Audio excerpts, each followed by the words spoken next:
you and to bring attention to vet dogs, Right. and the role that they play.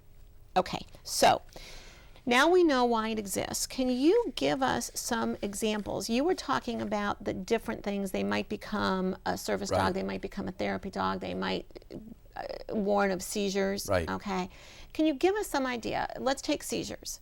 How is it a help to a hero or their family if a dog can warn them that a seizure may be coming?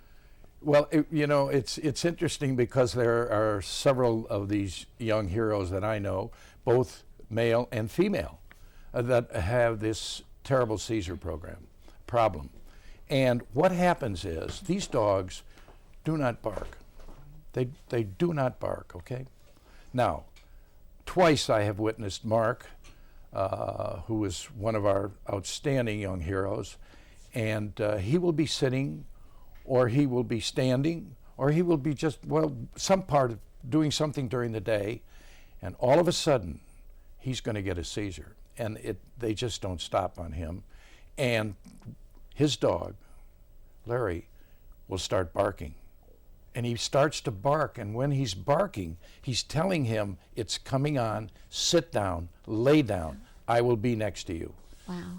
And he does. And I've seen Mark when he lays on the ground or sitting in a chair.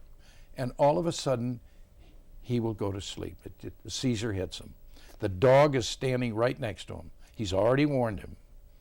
And then, after a few minutes of the seizure program that he's going through, the dog will get up and start to lick him on his face or on his hands or someplace. And he wakes him up, and he saved him. But another story is so remarkable is a young lady. I haven't quite gotten over that story. If Yeah. you're listening or watching, and if that story doesn't hit home the point of how these dogs, because if that dog wasn't there and the person had the seizure, it could happen while they were driving. It could happen anything. while they were walking. Absolutely. It could happen at any time, and it could be very dangerous. Absolutely. Now, do any